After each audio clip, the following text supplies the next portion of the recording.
What makes the greats great? What makes the successful successful? What makes the brilliant brilliant? Our Tuesday meetups with the celebrities of pharma industry and science are your one-stop shop to all these answers and more. Join us for Pies of Life, an initiative of the Biopatrika Industry Mentorship Program, where we bring your dream mentors to you.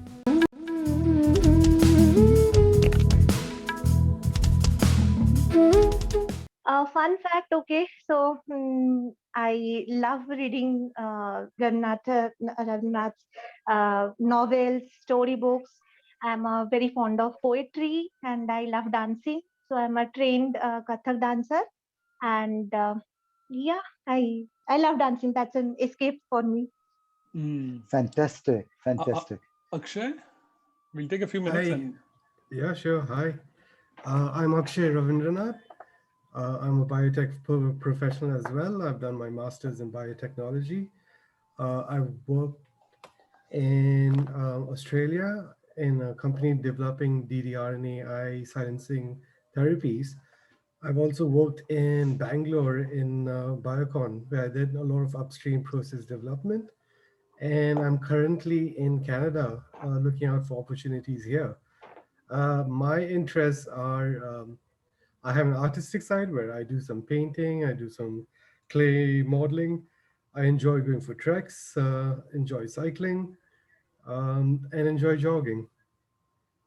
wonderful. Akshay, you are a true Renaissance man. Yeah, art Right and on. science, right? Yeah. And which part of Canada are you in at the moment? I'm currently in Toronto. Oh, in Toronto. Beautiful Yeah. city, India. Yeah. Oh, it's Sureka, beautiful, yeah. Sureka, you want to go ahead? Hi, I'm Sureka. I'm currently working in Bangalore at Biocon as well. So to tell you a little bit about me, I've grown up outside India for like my entire life. I came to India for my undergraduate, then did my master's in the US and the UK. And now I'm back in India working here. I'm also in the biotech profession. So a fun fact about me is right now I'm currently involved in public speaking. So I'm a very active member of Toastmasters International. So yeah, I'm just participating in those events at the moment. Well, she's modest. Fantastic. Tell them the real thing. Where are you up to? So we have a contest of Toastmasters International every year. So this year in the international category in the area, I've come first in the area level. So now I have like seven, I Wow. think 3-4 more levels to go up till the international, and I'm hoping to get there. So I That's keep asking fantastic. Naren sir for a lot of feedback and advice. Nothing. It's all your work.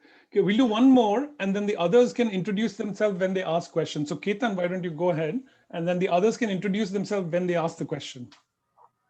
Yeah, hi. First of all, thank you, Kaushik sir. Myself, Ketan, and I am an analytical research associate, and I have around 5 years of experience in biotech industry, and I am currently working in Lupin R&D, Pune, and I love to do community service, and I am very eager to see the magic from you. Fantastic. Yeah. Ketan, please call me Kaushik, and no sir is required, please. Yeah, Okay. Sure. Thanks. So Kaushik, just so that we can get some things rolling, maybe you can tell a little bit about your background, and then when other people ask questions, they can introduce themselves. And you can always feel free to ask any question to anyone. All right, all right. Briefly, I have a physics, computer science kind of a background. I was always interested in some other stuff other than what I have been, formally trained for. But my training actually took me to work for Microsoft Corporation for about almost 20 years, mostly in Seattle. So in the Pacific Northwest in Washington State. After living there for about 15 years, I decided to come back to India. But before that, in Microsoft, I've had like several different roles, mainly worked as a developer, a little bit for some time as an architect, and then as a technology evangelist for Microsoft products.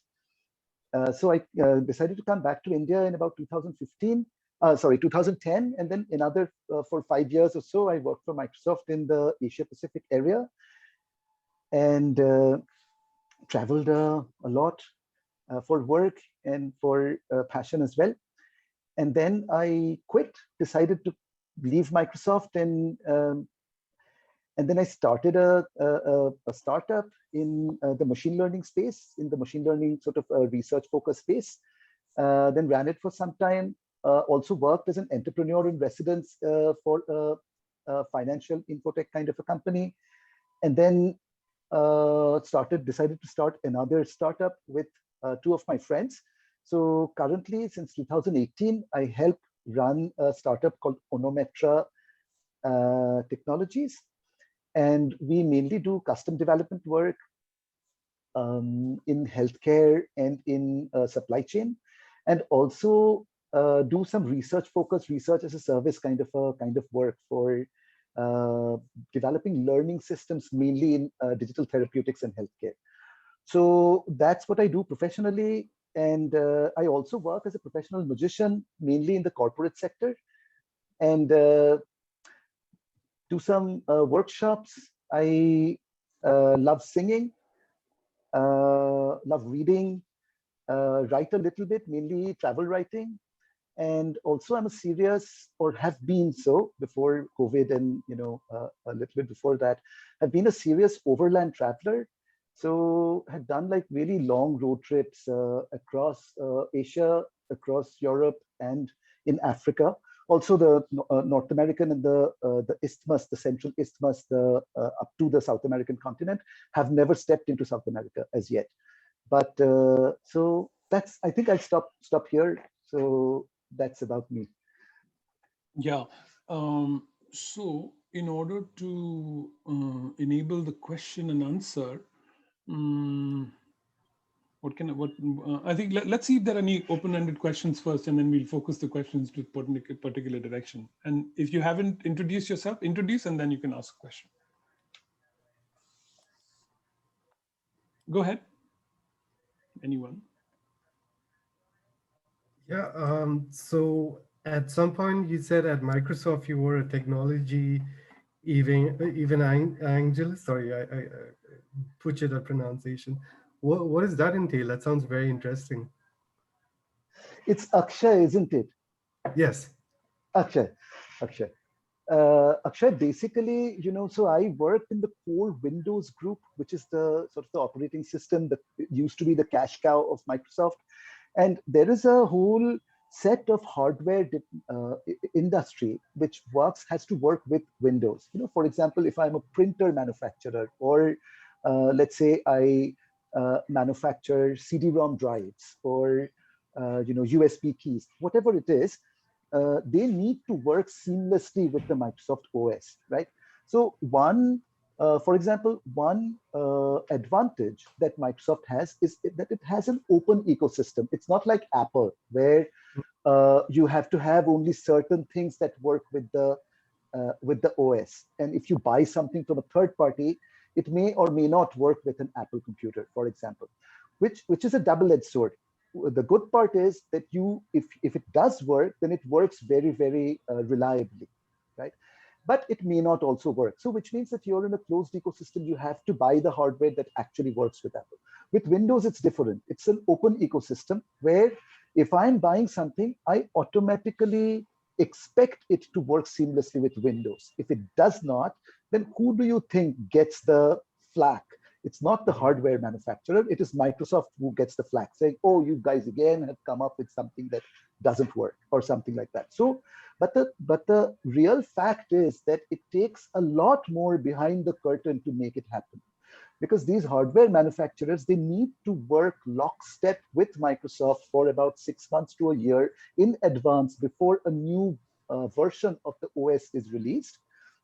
So that essentially entails a lot of sensitization and education and engineering knowledge transfer to this kind of a hardware ecosystem to make them ready for the new OS. So this is where the technology evangelism kind of comes in, where you go and you work with mainly engineering teams of like the director of engineering or the VP of engineering with his specific company, like say Sony or Toshiba or HP or Dell, these OEMs, original equipment manufacturers, who now know what kind of changes you're coming up with, what they need to do, how they need to prepare themselves for those changes so that their hardware works seamlessly.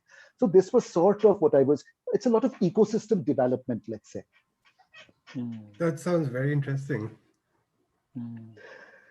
Yeah. Sorry, go ahead. Go ahead. Any other question? Keep asking questions. Hello, sir. I'm Shalaka. I'm doing my PhD from Tata Memorial Center, which is in Navi Mumbai. So I think there must be some interesting story why you started with magic. So I want to hear that story. Shalaka, you are a tricky one. You actually drive right at the heart of the matter. Have you read this book called Heart of Darkness? No. No. Okay, it's all right. Anyway, so in short, the story is that, and I think Naren knows this already. I have an uncle who used to be a big Naxalite guy, a scientist, but he used to be a Naxalite guy. He used to live in Mumbai while my family was based out of Kolkata. They used to come, and I mean, he used to come. And he was a magician, an amateur magician, but always doing close-up magic. I don't know if you've seen any magic before, but many a times, as soon as, especially us Indians, as soon as we think of magic, the first name that comes to mind is sort of the first family of magic, which is PC Sarkar. And it's the stage magic where the magician is up on stage, has a nice, costume and 5 dancing girls behind them, and big illusions happen. But there is a whole different branch of magic, which is much more up close and personal, which is called close-up. So he used to be a close-up magician, an amateur for sure, but he used to come to our home and then he used to do these magic tricks. And I was a little boy, maybe 10, 11 years old. And I was fascinated about it. But I did not have the nerve to actually tell him that I was taken in by it. But what he used to do is he used to come to Kolkata and he used to keep his suitcase in my grandfather's house, in his room. And then he used to go out in the morning to meet his friends, etc. And I used to sneak into his room and then rummage through his suitcase and then, trying to see all that, he was doing and go through all his magic tricks and then keep it exactly as it was before he came back. So this was going on. Nobody was the wiser. One of these such evenings, he was showing these magic tricks to the rest of the family. My parents were there, my other uncle and aunts were there, my grandparents were there, etc. And he was performing something. And then another aunt of mine was next to me and she exclaimed, "I wonder how Sumit does this," kind of a thing. She said something to the effect. And I used to keep my mouth shut, but I don't know what happened that day. I blurted out, "But Kaki, I know how he does it," because that morning I had, already gone through his suitcase to see exactly how he was doing all that stuff.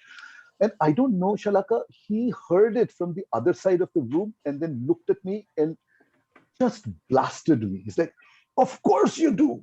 Don't you know that I know that whenever I go out, you go through my suitcase? Don't you know that I know this already?" And blah, blah. And he was really upset. And I felt horrible about it. I felt like a little cheat, So I cried and I went up to my room. Next morning, actually, I think he was feeling very bad about it or whatever. So he came to my room and he said, "Look, little boy, you want to know how this is done, right?" So I, kind of said yes. So he took a coin, and Shalaka, I'll just show you what he showed me. He took a coin and he showed me the coin and he said that, "Look, I will teach you one thing, which is how to vanish a coin, okay? And this is a move called the French drop or le tourniquet vanish. It's a, sort of a French term for a parlance for this particular move." He said, "I'll show you what is a French drop. And if you practice, then I'll come back and I'll show you something else. But you must, there's a, sort of a rite of passage to this knowledge domain. You must prove yourself by doing it diligently." So this is what he showed me. And I'll tell you what is the first magic trick I've ever learned, which looks like this. And this is not to fool you, just to show you how it looks. Okay, so you take a coin and you show people the coin and you take it in this hand and then you vanish it. Did you see it go? Right? It just really vanished. Yeah. and it vanished from this hand. Now, what I can do is, if there's a little kid, I will just take the coin out of that kid, it's his ear, and throw it in my hand, and it comes right back, right? So this is what he showed me. And this was the first magic trick I really practiced and performed. And then next time he came back, I showed him this magic trick. He was kind of happy. He said that, okay, I'll show you a little bit more. And he showed me a few other things. And then when I was 14, he took me by my hand to visit a magic store, which is probably the best magic store in India, which is in Kolkata, run by a Parsi guy named Sam Dalal. And then he introduced me and told everybody that, hey, this is my nephew. He will come from now on to your magic store, help him out. And then there's a little bit more to the story, which is I started buying all kinds of crap, because I thought that magic was about buying instruments or equipment, but that was not the case. At 16, there was a guy in that store, Mr. Gautam Guha, who told me that, little boy, I see that you come here and you waste all your pocket money on buying things, but magic is not about that. It's a knowledge domain. If you really want to be serious about, this art form, then you need to get 4 coins, which are big 1 rupee coins, get a pack of cards, and buy a book called Henry Hayes' Amateur Magician's Handbook. And you flip the first page, stand in front of the mirror, and go through exactly what they say. Do it 20 times, go to the next page, do that 20 times, and you follow on. There is no royal road to this kind of art form. You have to put in the work, and only then you get a feel for it. And that really changed my journey, Shalaka. From then on, I never looked back. It always stayed with me. So. Good. Any other question? Yeah. Hi. So you had mentioned you like traveling a lot, right? So I love traveling as well. Unfortunately, I'm not able to right now. So one thing I haven't done is a road trip. And you just mentioned that you've done a lot of them. So can you tell us about one road trip that was the most memorable to you or something? Any road trip that was interesting? I did a couple. So, more than a couple. And this is Madam Shruti. I'm sorry if I remembered. I didn't get the name. Sureka. Sorry. Madam Sureka, it's actually, so I met a gentleman on a boat by chance. He's one of my best friends. He happens to be a cranberry farmer from New Brunswick, which is Eastern Canada. And we got to be friends because I was wearing a Tintin t-shirt, and most people in the United States do not know who Tintin is. But he was a French Canadian, right? So he had a very good idea. So anyway, we became friends. He was a serious traveler. I also wanted to travel a fair bit. So we decided to buy a car. Now, this car is a long wheelbase Toyota Land Cruiser, it was a second-hand car, which already had 200,000 miles on it. It was an absolutely mechanical car, right? Did not have a single electronic component. Now, to the extent, I tell you, the four-wheel drive, you had to go get off the car and then actually lock the wheels to engage the four-wheel drive. That kind of an old car, right? But it was this never stops kind of a vehicle. So we bought the car in Canada, and then we did a Trans-Canadian. So we did that. And then we did a Trans-United States, from all the way from northeastern part of United States to the northwest, then coming down the Pacific coast, and then driving all the way to Georgia, and then going up, and then going back to Canada with the car. And then we shipped the car to Paris. Now, there's a little bit of a trick to this. A couple of ways long sort of overland travel happens, which is that you need to buy a piece of paper called the Carto Grey or the Grey Card or Carnet de Passage. Depending on where you're getting it. So in Eastern Canada, it used to call Carnet de Passage. It is basically a document that you get from a motor vehicles where you buy the vehicle. If you get that document, it's exactly the value of the document is the blue book value of the car. It is to ensure that if you're taking it from country to country, you don't sell the car in any other country, right? You bring the car back to where you bought it from, and then you give that piece of paper back to the motor vehicles, and they give you the money back. So that's basically what you need. So he bought the car, I bought the Carnegie Passage, and we did half and half. So it's very common among overland travelers to not buy a new car because the blue book value is too high. So it's very common, or it makes a lot of sense that you buy an old car and then you put in the work on it. You buy a low blue book value car and then you yourself put in the work. So we actually shipped the car to a village near Paris called Poitiers, to a friend's farm, Jean-Pierre, and then kept the car there for about 6 months. And then we went back and then worked on the car for about a month and a half, like say 4 or 5 weeks, where we changed the entire back of the car. We put in like beds. We put on top of the car, we had a sort of a rack where we could store some water. Under the bed, we put 2 drawers that we could bring out, where we could store the groceries. On both sides, the windows, we had like racks made where we could keep mats and clothes and other stuff. And then we had a little trampoline that comes out, and then you could have 2 little poles that you could set up the trampoline very quickly next to the car.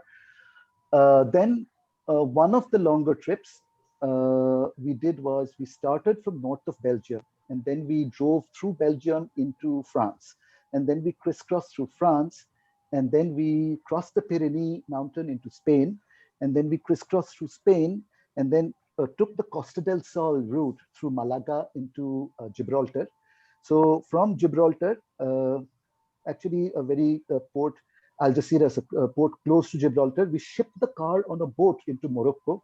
And then we went to eastern Morocco in Oujda, on the eastern side of Morocco, did crisscrossing the high Atlas Mountains to come back, then visited, like Rabat, Casablanca, Laayoune, Dakhla, and those El Rashidia, those Moroccan cities, then came down through what is called the Western Sahara, which used to be the Occidental Sahara at one point, which is a very dangerous part of the world still now. I mean, there was 50 kilometers where we had to wait at the border for 3 days, because unless there are 4 cars that come together, they're not going to give you a convoy, a leader car that will take you through that area, because that area, 50 kilometers between Morocco and Mauritania, is still a no man's land. And you go through a quintessential African black market, where on both sides of this little dirt track, you see these carcasses of blown up cars, because it's strewn of uncharted landmines in that area, because it has a very complicated history with a rebel group called Polisario, etc., etc. So you go through and there is no police, no nothing. So unless you have a 3-car convoy, they don't give you a lead car. So you're stuck there for as long as you have to wait, right? So we drove that part and went into Mauritania. And then from Mauritania, went to Mali into Senegal, then to Gambia, then to Burkina Faso, then to Guinea-Bissau, Guinea-Conakry, all the way to Cameroon. So that was one long road trip that I did with the car. I also did Central America with that car. The idea How long was did this trip take you? You can do it very, very quickly, but we decided to take it very slowly and really enjoy, every day, not drive too much. We had some like rule of thumb, like we're not going to drive more than 5 hours a day, never at night. Those were kind of things that we already agreed. It took us about 3.5 months.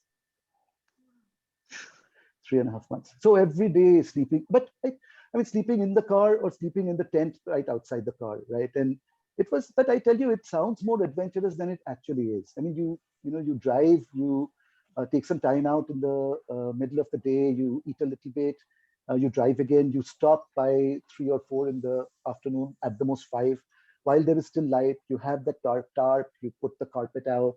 We had a little stove, so you take out the stove, you start, cooking a little bit, open a bottle of wine, which we bought a lot of wine from Bordeaux. So, you open some wine, you go for walks, you meet some local people. If there's a little market or anything nearby, you go and try to source some local, whatever vegetables or food. And then, you sleep early, you enjoy the beautiful sky at night, you sleep early, and you get up in the morning by 7, you drink your little cafe au lait, make your little cafe au lait, and you get going for the next day. So it's not very adventurous, to be perfectly honest. But Cool. Indu, do you have any questions for Kaushik?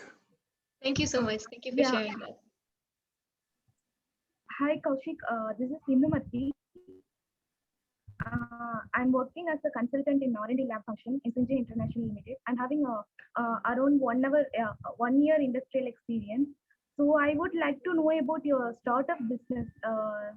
So what kind of startup you are doing, and I would like to give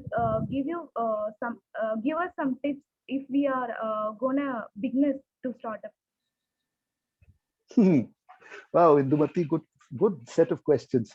There is a lot of stuff that goes on in the company. I will just cover just one part of it at the moment, just to give you an idea. So we work with a company which is a Japanese pharma company. It's like a spin-off of a Japanese pharma company. I'm sure the bio background people will know about it already. It's Takeda, which is one of the bigger pharma companies in Japan. This is Takeda spin-off. They actually work, for example, in the mental health space, mainly in dementia. So they are trying to develop a digital therapeutic solution in the dementia space. What they're doing is they have seen that if you have a patient with dementia, if you make that person sit in front of a monitor, let's say, and you show that person a storyboard. And what does that storyboard entail? It essentially is a sequence of inputs, or it's a sequence of stimuli, let's say, that would incite a reaction or a change in the mood on that with the person with dementia.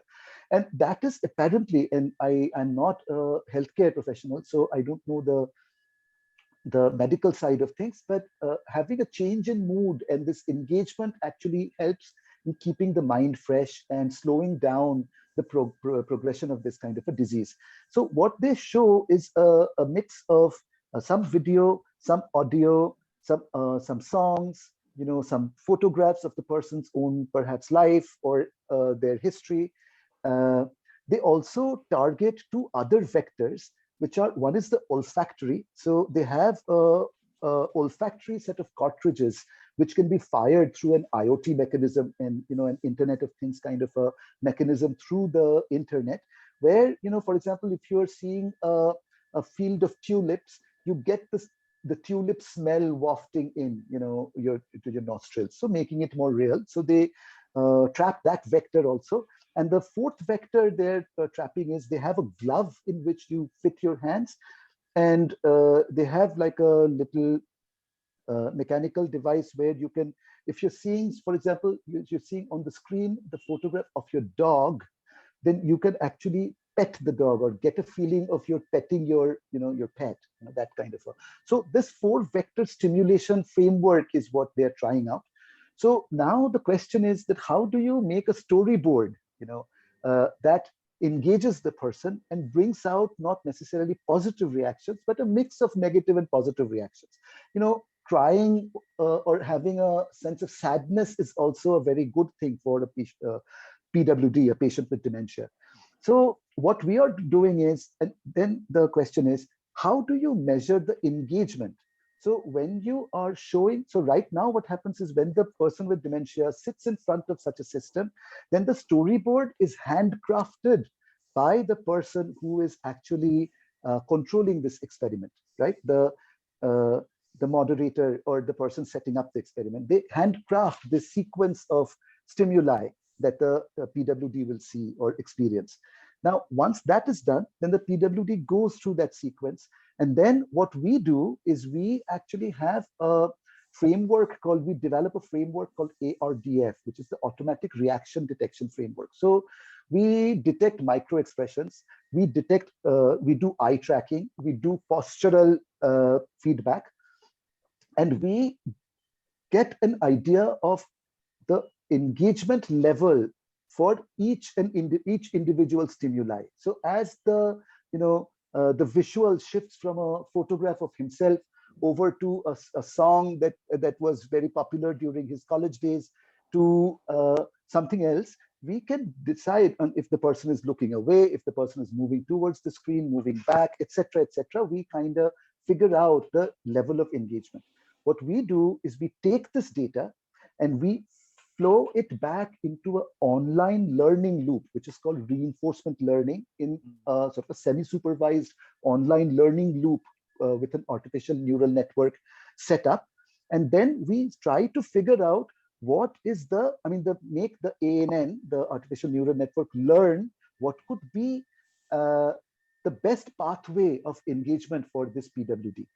So what happens finally in such a system is that, like there was this person who was handcrafting this story for this person with dementia, does not need to be present anymore. So the goal is that when in the morning the person with dementia comes and sits in front of the system, then the system automatically will create the storyboard every day, a fresh storyboard based on the learning that has already been into the system to help craft this set of experiences for the person with dementia. So this is sort of what we are building, or we are building at the moment. Nice. I don't know if this answered your question or at all. And I guess advice for them to be an entrepreneur. Yeah, it's quite interesting. So thanks for sharing. Of course. I don't have a lot of advice, man. I just know that, I used to work for a company like Microsoft where everything was given and everything was, every website was within your reach, everything had a process, etc. In a startup environment, there is nothing. And right now, I am the guy who brings the coffee. I mean, when there was an office, at the moment, we're all working from home. I'm the guy who brings the coffee. And if I'm the CEO or the whatever CXO, I'm also the guy who opens the door for people. I'm also the guy who will do whatever it takes for us to be a happy bunch of people, happy, productive bunch of people. So there is no rules. I can tell you, if you have an ego, if you have like a very set idea of this is what I do, and this is whatever else this is beneath me or anything of the sort, don't start a startup, because it doesn't happen that way. It just, everybody has to do everything and you can't complain about stuff. I mean, that's just how it is. So I wish I had a better answer for you in this, but. Yeah, sir. Yeah, sir. Got it. Thank you. Anyone? Yeah, I have a question. Go ahead, Ketan. Yeah. How did the idea for your business come about? What was that reason made you to switch from Microsoft and go through this such a very interesting and different startup? Ketan, I am not a very good person to ask this question. I didn't have any grand plan. People quit their companies because they want to be CEOs, or they want to start a startup, or they have some life-changing thing to change the society. I don't know. I had nothing, to be perfectly honest. I mean, at one point of time in Microsoft, they wanted me to move to Singapore and do some other stuff. I came back, I attended the meeting. I came back home. I was going through a presentation in Microsoft that on my laptop, I was on this bed, just like sleeping and going through the presentation. And then at one point of time, there was this moment I will always remember. There was this one moment where I felt, okay, they were talking about, oh, Microsoft will be so much more successful if you change this hardware and do this string BIOS injection of this string, blah, blah, blah. I was reading this and then I asked myself, does it matter to me? I mean, does this at all make a bloody difference to me? And then from the gut, my answer was no. And I was, early 40s, but I thought, I mean, it's really tempting to have a nice fat salary check and keep on doing this for the next 15 years also, because they're not going to kick me out. It's like, oh, whatever. They're not going to kick me out, really. So then I thought that, hey, man, I really don't want to do this anymore, because I can keep doing this, but really, the answer is no, it doesn't matter to me. I didn't know what mattered to me. So I just knew that one next step, that, hey, I don't want to do this anymore. So I went to my boss. I told him that, hey, Greg, I don't feel like doing this anymore. They say, are you crazy? Why are you going to quit? Blah, blah, blah. I said, hey, I don't know why I'm going to quit exactly. I'll figure that out. But I just know that I'm going to quit. That's the only thing I know. So Ketan, after that, I had I wanted to be like a full-time traveler, a full-time magician. I wanted to just be a little, teacher in a little village in, near Kolkata. But I love kids and I want to be, doing something with kids at some point. So I thought that I'll be devoting some time to social work. Wanted to rent a little cottage in Shillong and write a little travelogue. I didn't know what to, I was also looking for volunteering positions in Ethiopia. I was trying out many different things. And believe me, any one of them could have happened. Really, any one of them could have happened. It just so happens that there was this idea that was at the back of my mind. I was a systems level programmer. I didn't have any big expertise in this kind of a machine learning or artificial intelligence domain. I'm not the person for it. I just had a basic idea that I wanted to fructify. And then I posited that idea to a few people and they said that, hey, here's some money if you want to try it out. And then the first thing I did was I had to get somebody who's a CTO who had better handle on this domain than myself to actually, work something out, whatever. So I got a guy, who had a very strong research background, Nilanjan, my good friend, who loves football, is single, loves to eat, loves to travel, was out of IBM research and wanted to do something else. We met for a walk in the lake. And over, the little bhad, the chai, he said that Kaushik, should we work together? I said, yeah, Nilanjan, why don't we start? And let's see where it goes. And that's how we started. So really, there was no big vision, I have to admit. There was no big vision behind it. And then from then on, one thing happens after the other, and you just make the best of what you can. Right now, we have a product idea that Naren knows about. We are trying to raise some capital on and bring it to the market. So there is a distinct pathway where we want to take this company to, etc. But that was not always the case. You kind of pivot and try this and that and the other thing and go forward. Very honest. Yeah. So Kaushik, maybe it's a good time to maybe show something else that you might want to show, and then maybe we can come back to questions again. Maybe one more thing or a couple of more things. Sure. Is it I don't know what these guys are interested in. If you want to see, I would say something like mind reading or whatever. Like you can show anything, and I'll leave it to you. But I think you have so many diverse things you do. Naren, sure. I really appreciate the show of faith. Hang on, let me. Okay, so I do. As a magician, I do a couple of different things. Mainly, there are two domains I work in. One is more of psychological stuff, which is like mentalism or mind reading, maybe in casual terms. And the other is more about, coins and cards and, that kind of stuff, which is more to do with dexterity or more to do with sleight of hand, as you know. So can we do some mind readings? You want to do some mind reading? Okay, maybe I do the next one, some mind reading. Okay, I do a little something for you at the beginning, so to set myself up for a little bit of mind reading at the end. So do you guys see the deck of cards? Can you see the cards? Yeah. Yes. It's clear, no? Okay. You see, all these cards are different cards. I just wanted to, quickly go through, and they are not in any particular order, or they're just all these different cards in the pack of cards, right? So actually, this is more about something that happened to me in Las Vegas. I used to go to Vegas all the time. I am not a gambler, never gamble really, but I used to have a bunch of friends who were magicians and used to visit a bar called the Frozen Door.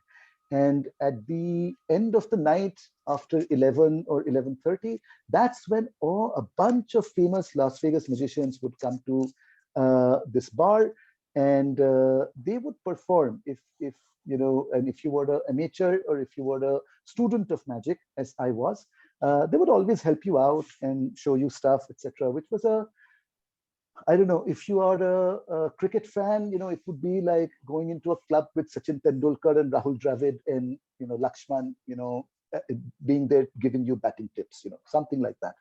So it was a great experience, loved it. Now, there was a guy called Alan Ackerman, who was actually a professor of mathematics in University of Las Vegas in Nevada.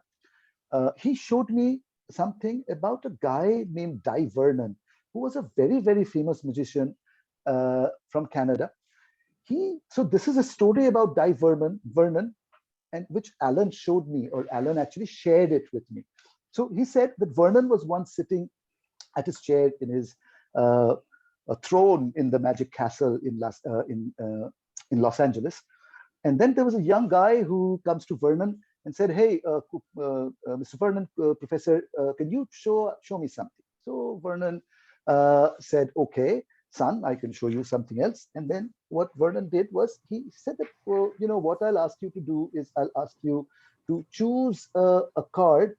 Now, obviously, if I'm showing you this in where you guys are in front of me, then I would probably do this, ask you to touch a card or something like that. Instead, I would ask any of you, as I riffle the corner of these cards, I would ask any of you to just call out, "Madam, you yourself, just call out the word stop," okay? Anytime. It's not a very big deal. It's nothing like it. So just call out the word stop, okay?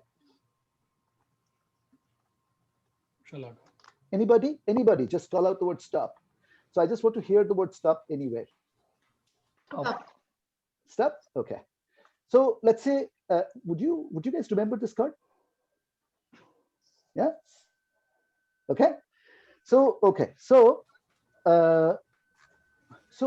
Vernon actually allowed this little fellow to choose a card. And when Vernon looked away, this guy actually did something that no magician will ever do to another magician.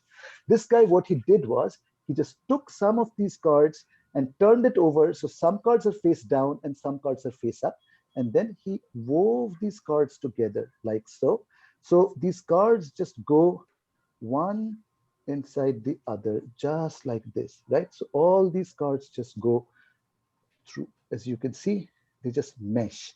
So these cards are now, some cards are face down like this card, right? And some cards are face up like this card. Some are face down like this card, right? And some are face up like this card. So this is face down, yeah? And this is face up, yeah? So it goes on, right? Face down, face up, face down, face up, face down, face up, like this, okay? Now, this is a very bad situation for any magician. When you're looking away, if somebody messes up, so it's face down, face up, it's a horrible situation. But it was the professor, it was Di Vernon, who's a legendary magician. So he just left his the cheroot that he was smoking, he kept it, and he just blew on the deck, just like so. And what happened was that these cards then just turned all one direction, except that one card, and one card only, which still kept turning face down, right? Like this card. This is the one card that was left face down. Now, the point is that there is no prize for guessing what card that would be, because that card would be the Queen of Diamonds. Is this the card that you had seen? That's the card that you had seen, no? Yeah. No, that's great. Now, the point is that and remember, Vernon did not tell me this. This was done by Alan Ackerman, this particular other magician I was talking about. Now, when Alan did this and he showed it to me, the first thing I said was, "Alan, this cannot be a true story. Because if this was a true story, then the card will never be read. Because Di Vernon, as people used to know him, would never be caught dead with a red deck of cards, because he was kind of a guy who was actually all about blue cards." So Alan said, "Yeah, really? If that's the case," then Alan just did this, and this card turned blue. You see, this card turned blue, and as soon as this card turned blue, the next card also turned blue. The one after turned blue. And then all the cards turned blue. Wow. This is unbelievable. Amazing, amazing. Thank you. Great. Rai, what do you have to say? Thank you, guys. Thank you. Really appreciate out of words. I don't know how this happened. it. This is just sleight of hand, this is really nothing else. This is just Can you basic tell us sleight of the hand. trick after that, now that you have performed it? Magician never tells. Rai, I actually, I wouldn't mind at all telling you how this is done. I just have one basic requirement, which is, I would not be able to do any of this unless somebody else parted with this kind of knowledge, right? So it is all about sharing the love and sharing the knowledge, no doubt. I just have one request if you want to learn this, which is you learn it and you do it for other people. You don't learn it just to know the heck of how the mechanics of the trick happens. If you do it for others, I'll be totally happy to teach you anything I know, but you have to do it for others. Excellent. So that's my only thing. If you say, Kaushik, I'll do it for others, you set up some time with me, I'll be happy to teach you anything I know. Of course, it may not be that, but this would be probably a more advanced thing for you to learn. So maybe you start like my uncle started me up with one small thing, like one vanish, or you earn your way into the, if you go and learn violin, nobody will teach you the, Mozart's violin concerto number 23, or, right at the beginning, right? They'll ask you to do the saregama first and then slowly graduate. It's exactly the same. So, so there's no easy way, basically, is what I'm saying. Yeah. So maybe basic requirement. Yeah, absolutely, sorry, absolutely. Ketan, you had a question? Yeah. So basic requirement will be first we should flip a coin like your uncle said.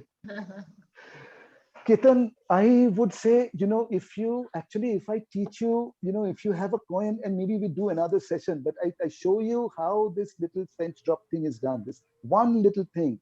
If you really learn it, I tell you, Ketan, you can be friends with any kid anywhere on the planet in 5 minutes. I mean, I tell you, it has, I mean, all through my travels or all these, it has lit up my world, because you can bring so much joy through this, and you don't have to carry like fancy things. You can just go to their country and borrow one of their coins and take it out of their ear or something like that. I mean, it's such a small thing, but it makes you, it really is life-changing for me, I tell you. So if you have a bit of patience to learn one small thing, and if this is Corona time, if you just call me, just ask me for a bit of time, and I'll teach you a little bit of something, and you start with that and see if you have the interest to do a bit more, or that's the only thing you want to learn. That's fair, and I really mean it, because I love it. It's just my love, and I love to share my love. That's all. So maybe another one that Shalaka wanted, and maybe we can pick on Shalaka. All right. Madam Shalaka, are you online? Can you say something so I can see your face, and then Zoom kind of focuses on you? Yeah, I'm online. All right. Fantastic. Now, first thing, tell me, have we met before, or today is the first time we met? First time. First time. You seem to be very happy about that we have not met before. Very good. All right. For example, this I would never do with Naren, because, if I do it with Naren, you guys would think that we have set something up beforehand or something like that. But that is not the case. I have not had the chance, didn't even know that you would be on the call, right? So again, the only thing is that, so this is more in the realm of mentalism, or I wouldn't say mind reading, but maybe getting an idea of a particular thought or something like that. The problem with this kind of stuff is that it fails, right? So just as I don't use anything fancy, I use this, this black pen or whatever pencil, and then just a business card. That's all I use. So there is nothing fancy going on. There's nothing magical or, equipment there is. But the problem is that at times it doesn't work. So if it doesn't, then I tend to excuse myself and politely remind all of you guys that I'm not charging any money, right? All right. So with that little preamble, let us concentrate on maybe one thought Shalaka, I want you to normally, if it is a one-on-one situation and I have you in front of me, I would do this little exercise called a guided visualization. It takes about 30 seconds. It's very, very difficult to do over the phone because I don't have a feel for you. You know, I would normally take your hand and have a good feel for the person. So it is severely limiting, this kind of a scenario is severely limiting. So we'll keep it to something super duper simple, okay? Shalaka, do you like history, or do you read books, or tell me one thing you love? I mean, which personally means something to you. You like traveling. Name something that is personally relevant for you. I don't read much, but I like gardening. I like cooking. So You like gardening. You like cooking. All right.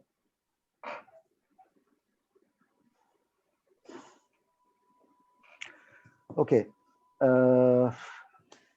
Okay. So let me make it in a different way, fairly personal to you. Shalaka, I would like you to go back in your life and think of a year that is personally relevant for you. All right. I don't know how you want to choose this. It could be something good that has happened to you, something memorable for you, if it's not good necessarily, or some kind of a maybe not such a good thing, but has make you grow as a person that you learned from, or could be anything. And you don't have to tell us what you're exactly thinking of, but I want you to think of a date and then concentrate on the year when it happened. it should be happy or sad. I think it should be. Shalaka, I want you to have, for the whatever that incident is, I want it to have an effect on you. So it should personally mean something to you. Happiness or sadness, both can mean something to a person. No? So I trust you on that. Okay.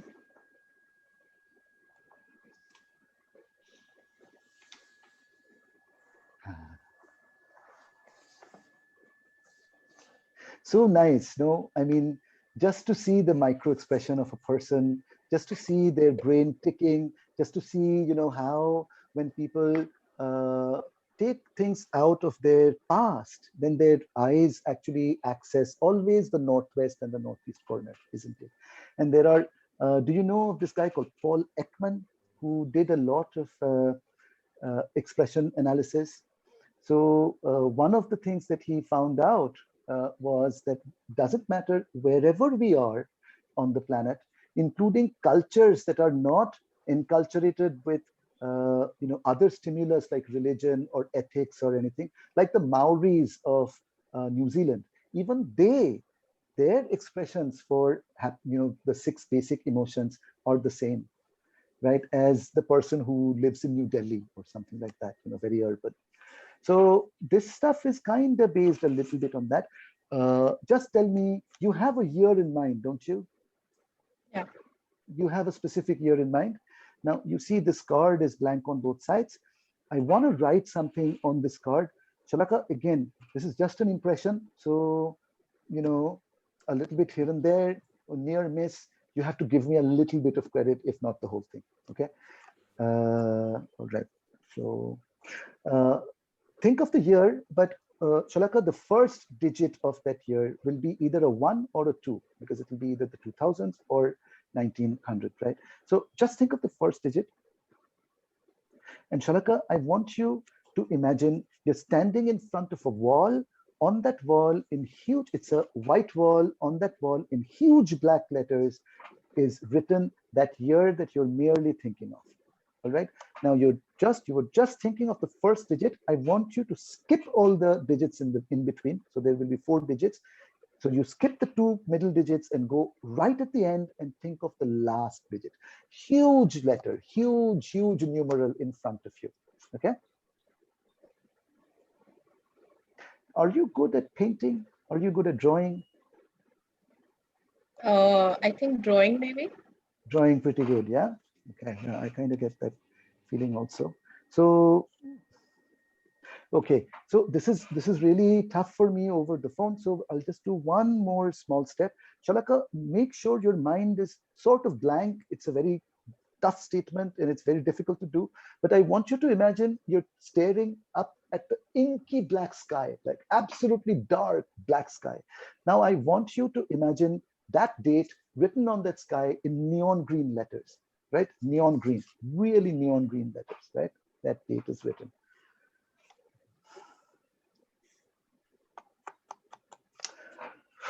All right. Look, I don't want to belabor this too much, so I'll write something.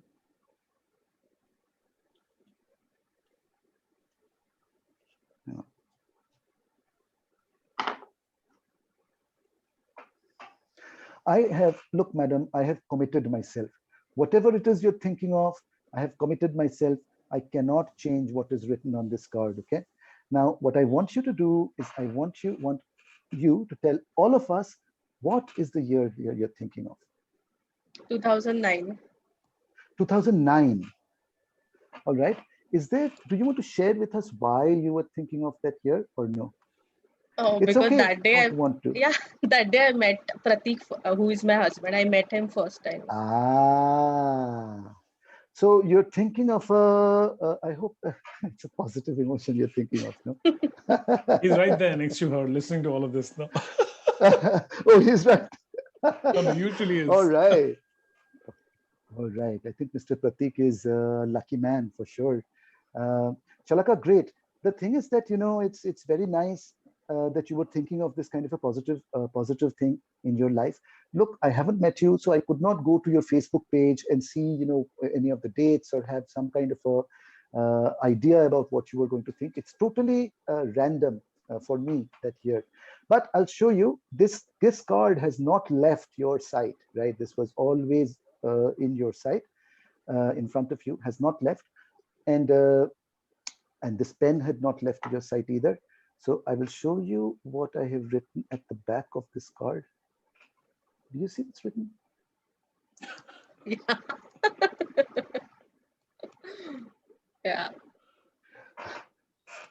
So at times it really does not work. And when it doesn't, then, it takes some time and then it fails. Then I feel very embarrassed. But hey, what to do, right? But I'm happy that it worked with you guys. Amazing. Wow, thank you very much. Thank you very much. Hey, Seriously, you are a great musician, it seems. Ketan, thank you. Ketan, thank you. Thank you. Actually, why don't we, usually I do this after Kaushik leaves, but why don't we do it while Kaushik is here? Any comments from everything that you've heard about his journey, his magic, whatever you feel like giving feedback to him. Also, maybe something that he could do better last than before, if you don't mind, Kaushik. Oh, no. I mean, that would make it so worthwhile for, of course. Would love that. Really, and be brutally honest, guys. There is no other way. Just be completely brutally honest. So there is one person called Colin Cloud. So he's also a magician, and he does similar things. Like in the audience he predicts something. Yeah, so that always, I was always he's amazed with his work. So. Yeah, he's absolutely incredible. I saw him in Edinburgh Festival in Edinburgh. He's a Scottish magician. He's one of the nicest fellows in magic, and he has taught me a few things which changed my journey as well. Colin McLeod. He's very, very good. I'm so glad you know his name. So glad. Check him out, guys. He's just an incredible magician. Yeah. He's like a superstar. He's like a really superstar and a superstar human being as well. So good feedback, Shalaka. Raji, I don't think you get a chance to talk today. Maybe you can introduce yourself and then also tell us. Hello, this is Rajeshri. I'm a PhD student at Trek. And what I liked about your overall personality is the versatility and the joy and happiness which you are trying to share with small kids or to the society. So I guess that was the best part I liked and would like nice talking to you. Amazing. Raji, thank you so much. It means a lot to me. Thank you so, so much. And by the way, you have a beautiful smile. I didn't get a chance to talk to you so much, but you have a lovely smile, and it's just the joy and happiness also that you perhaps emanate as well. So I saw little of you, but I felt that right away. And if you don't mind my asking, what are you working on? Your PhD thesis is on which area? Yeah, so I'm working on oral cancer. So my entire thesis Wow. was on actually oral cancer and one molecule which acts as a tumor suppressor protein. Wow. And which year are you in? Where in your PhD And program I are have you? just submitted my thesis and waiting for my final defense or viva to get finished. Oh, okay, okay. Wow, wow. Right on, right on. Good luck. Best of luck for you. Yes, thank you. Any more feedback for Kaushik? So this is not necessarily a feedback, just a comment. So you have so much to keep your life exciting already. As in, you're traveling, you have magic, you have music, you have everything. I'm wondering what still made you to, give up the security or the comfort of your Microsoft job and take up something in the professional life as well that puts you in under some sort of risk or unpredictability, because people usually do that, as in if they can invest some time in their hobbies and traveling, then they usually prefer to take a work front that is very safe and that is a secured zone, a comfort zone, but you have certainly stepped out of it. Very good point. So I have to say, I guess I have two answers for you. One is that uh, I have to be honest, I did 20 years of that safe and secured. I have friends who have married their passion with their profession, and right from day one, they have taken that option of, sort of having that little bit of uncertainty, or being freelancers, or being a, musician who is, not, they don't have a very regular structured life and structured job. I could not find that kind of courage within myself for 20 years. I had a safe job for 20 years, then I stepped out. So it's not that much. I mean, of course it's a risk and all that, but I have to be honest about it also. It's not that big a deal. And number two is, mm, I have to say, I think my parents also think I have a bit of a streak of recklessness. I mean, no, it's not always good. It's not always supportable. It has both good and bad sides. Or sometimes it has landed me in trouble as well. My personal career has not been only the good things. It has also had its ups and downs. I have been down in the dumps and tried to claw back out of that. I am a little bit of a up and down kind of a person anyway. So just something very safe and secured, and something that is predictable. I don't know. I guess I get a little bored or something, so. So where do you see yourself after 10-15 years from now? Are you happy with the state of life you are in? Do you wish to continue in the same line? Well, I think I would love to earn a little more money. I mean, overall, I think the startup world is not easy to navigate, and not just money. I would love to have some of the ideas that we have see the light of the day, and have some overall impact on society in some ways.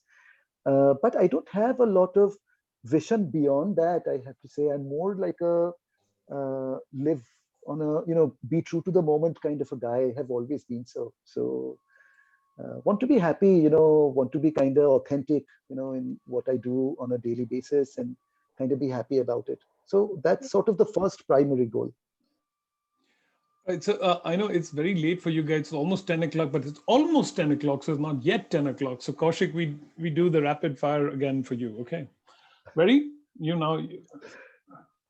Okay. Song in your head. Country Roads Take Me Home. Actor. Anthony Hopkins. Actress. Taboo.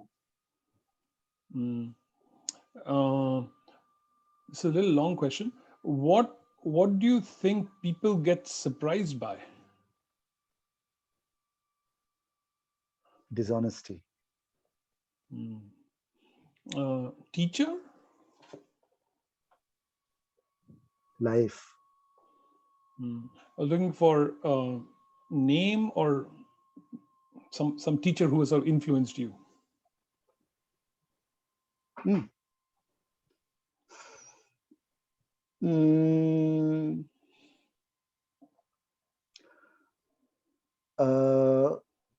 Richard Feynman, really admire him. Okay. Materialistic thing that you like that you can give away.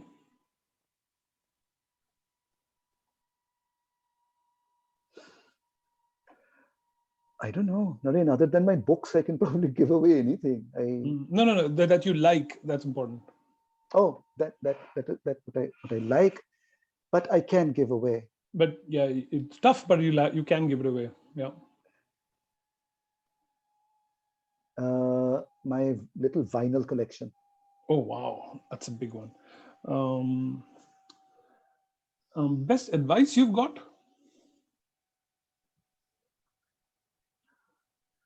Be authentic and fearless.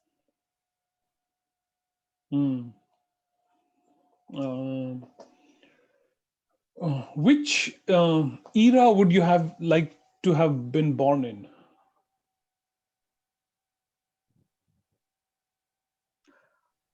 This one. This one. In the sense, the cusp of the 2000s and seeing the internet and seeing society change, and I wouldn't miss that for anything. I was going to ask you if you had said a historic one, I would have asked you which character would you have liked to have been? I don't know. My big favorite is Napoleon Bonaparte, for sure. So okay, I can go on, but I think just two more, maybe, just because it's just the heck of it. Naren, I'm sorry. I just have to ask you this. What would have been your answer for the same? For this, no, I love 1929 period. I don't know. There's lots of things I like that period. 1929 in particular, or 20s? 20s, like before after First World War, before Second World War. I think specifically, for me personally at that time, the art, I would have loved to be like not even a fly on the wall, like hanging out with Picasso or Dali or those where the art revolution was going a metamorphic change. I would have loved to be in Montmartre in Paris at that time. In Paris, it's just phenomenal. I mean, I go to Montmartre many times and I just dream of myself being there at that. And the beauty of Montmartre is actually, it is like that even now, right? I mean, it hasn't changed in 100 years, that space, near Sacré-Cœur and all those beautiful. So that to me is a fascinating time from an art perspective. But from a luxury perspective, now is the best time, right? Like internet and all that time, even the toilets probably didn't have flushes. So that's what art for me was good. Anyway, so thank you so much, Kaushik. It was like, it's all so fascinating to see your multifaceted life. Hopefully, this, at least some of these things touch all of us, and maybe we all touch each other in this process and something happens. So with that, thank you again. If anybody's interested, I'll give you Kaushik's number. And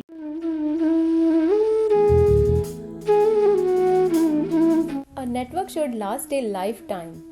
Let us help you create lasting professional relationships with our world-class mentors through the Biopatrika Industry Mentorship Program, a strategic guidance program unlike no other, full of expert interviews, industry internship opportunities, CV writing, inflection point analysis, life maps, and of course, the gateway to your dream career. For a limited time only, all our services are freely available for you, as we truly want you to succeed.